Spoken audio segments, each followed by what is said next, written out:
Happy Monday, little Commodores.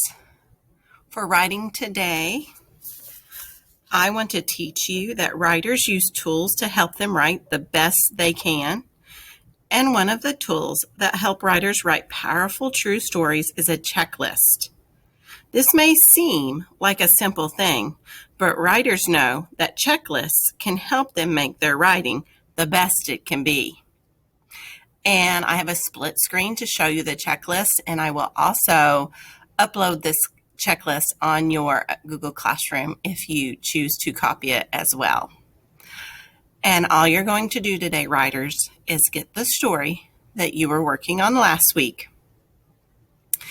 And we're going to run through the checklist together, and then you can run through the checklist with your own story. And the checklist is a narrative writing checklist. And on the first one, it says, I told about who was there.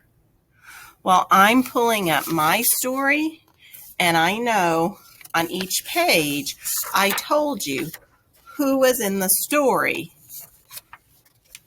So make sure yours does that.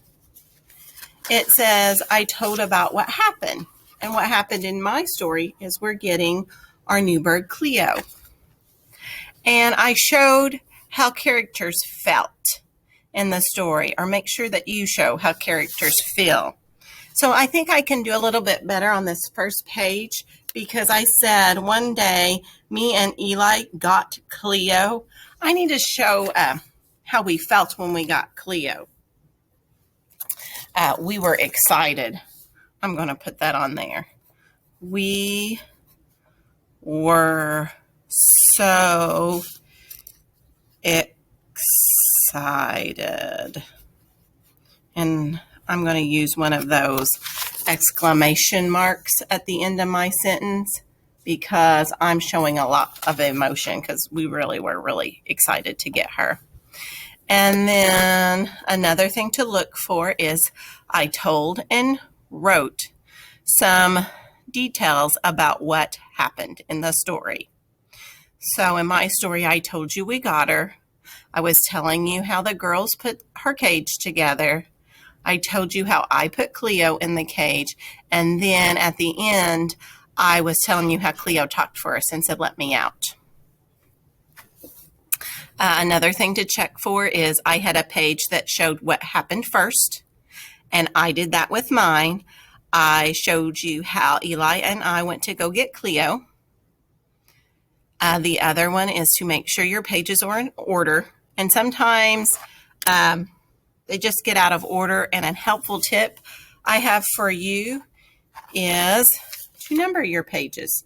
I'm going to put number 1, and then on my next page, I'll put number 2, because that's the page I want for 2, just to help us remember what order to put them in.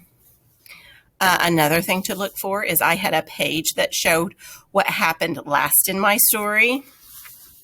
And I had a last page, and it was all about Cleo yelling, let me out, once we put her in there. Another thing to check for is I had a page for the beginning, a page for the middle, and a page for the end. Then I'm going to scroll down. Here's some conventions we can work on in our story. One says make sure you can read your writing. That's very important because if you are unable to read it back to a parent or an adult that's helping you, they're not going to be able to read it very well either. Next thing, check and make sure that you wrote a letter for all the sounds you hear in the word. And then I use the word wall to help me spell. Oh, and that reminds me, I am including a snap word list for you so you can go back and utilize that as well. And then make sure that you put spaces between your words.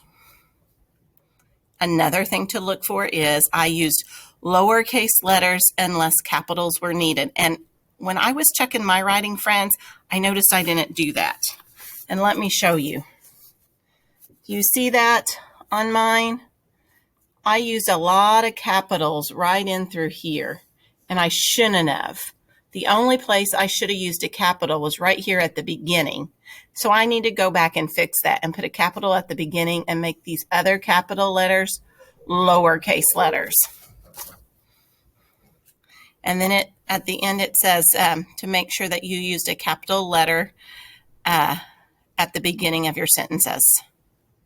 And there is one thing that is not on here, and it is your ending marks. We want to make sure that our sentences have ending marks at the end. And we've talked about how we can use a period when we're telling people something. We can use an exclamation mark when we're showing more emotion. And then we can also use a question mark when we're asking things. So your job this fine Monday, my friends, is to pull your writing out and use my handy dandy checklist that I've included and go through and check your writing to make sure that you've done everything you need to do. I wish you well, friends.